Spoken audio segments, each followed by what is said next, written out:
Part 1. The Mythical Origins and Early Dynasties, before 1600 BC. China's story begins with myths and legends. Ancient people spoke of wise rulers like Fuxi, Shennong, and the Yellow Emperor. These leaders taught farming, medicine, and order. They were not real kings, but their stories shaped early Chinese culture. Around 2100 BC, the Xia dynasty appeared. It is known as China's first dynasty, though there is little proof. Next came the Shang dynasty, around 1600 BC. They ruled near the Yellow River. The Shang used bronze tools, built cities, and worshipped their ancestors. They also created early Chinese writing, carved on bones and shells. This was the start of Chinese history. Myth became tradition. Villages became kingdoms. Writing and religion began to grow. China had taken its first step as a civilization. Part 2. The Zhou Dynasty in Chinese Philosophy, 1046 to 256 BC.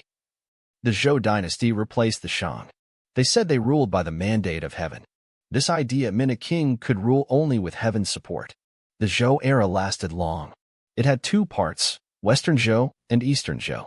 During Eastern Zhou, China split into many small states. This was the time of the spring and autumn and warring states periods. It was a time of war, but also deep thinking. Great teachers lived then, like Confucius, Laozi, and Han Fizi. Confucius taught respect, order, and family values. Laozi shared ideas about balance and nature. These ideas shaped Chinese life for thousands of years. Though the Zhou grew weak, they gave China a strong cultural base. The Age of Thinking prepared China for unification. Part 3. The Qin Dynasty. China united 221 to 206 BC. In 221 BC, the Qin state won over all others. Its leader, Qin Shi Huang, became China's first emperor. He united China under one rule. He made laws, money, and writing the same across the land. He built roads and began the Great Wall to protect from the north. The Qin were strict. They followed legalism, a harsh way of rule. People who disobeyed were punished badly. Qin Shi Huang wanted to live forever. He built a huge tomb guarded by the terracotta army. But after his death, the people rebelled. The Qin dynasty fell in just 15 years. Still, the Qin changed China forever. They showed how one strong leader could unite the land. Part 4. The Han Dynasty, a golden age, 206 BC, 220 CE. The Han Dynasty followed the Qin. Its first ruler was Liu Bang, a farmer turned king. The Han were kinder than the Qin. They used Confucian ideas in government. Under Emperor Wu, the Han grew strong. The army expanded China's borders. Trade opened with the West through the Silk Road. Goods, ideas, and people moved in and out. The Han invented paper, improved farming, and built schools. They created a system to choose workers by test, not birth. Confucianism became the heart of Chinese values.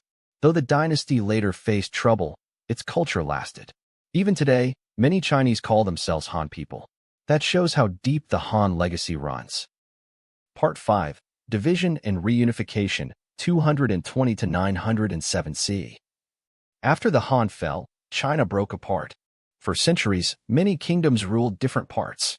This was the time of the Three Kingdoms and later the Northern and Southern dynasties. It was a time of war and change. During this time, Buddhism spread across China. People found hope in its teachings. In 581, the Sui dynasty reunited China. They built the Grand Canal to link north and south. But the Sui did not last long. In 618, the Tang dynasty rose. The Tang ruled for almost 300 years. China became rich, powerful, and open to the world. Chang'an, the capital, welcomed traders and thinkers. Poetry, art, and invention thrived. The Tang is one of China's greatest dynasties. Part 6. Song, Yuan, and Ming dynasties, 960 to 1644 CE. After the Tang, China split again. In 960, the Song dynasty came to power. The Song brought peace and new ideas. They made big steps in science, printing, and trade. Gunpowder and the compass were used more. Paper money appeared. But they had weak armies. In 1271, the Mongols took over. Kublai Khan became emperor. He started the Yuan dynasty. It was the first time foreigners ruled all of China. The Mongols kept China open to the world, but many Han Chinese were unhappy. In 1368, the Ming dynasty rose. They rebuilt China's traditions. They made the Forbidden City. They sent ships across the seas with Zhonghe. Later, the Ming became closed off and strict. This made them weak over time. Part 7. The Qing Dynasty in Modern China, 1644, present. The Qing Dynasty started in 1644. They were Manchu, not Han Chinese. They kept Chinese culture but ruled with new strength. Under emperors like Kangxi and Qianlong, China grew bigger than ever before. But in the 1800s, problems came. Western powers attacked. China lost wars and had to sign bad deals. Inside the country, people rose up in big rebellions. In 1911, the Qing fell. The emperor stepped down.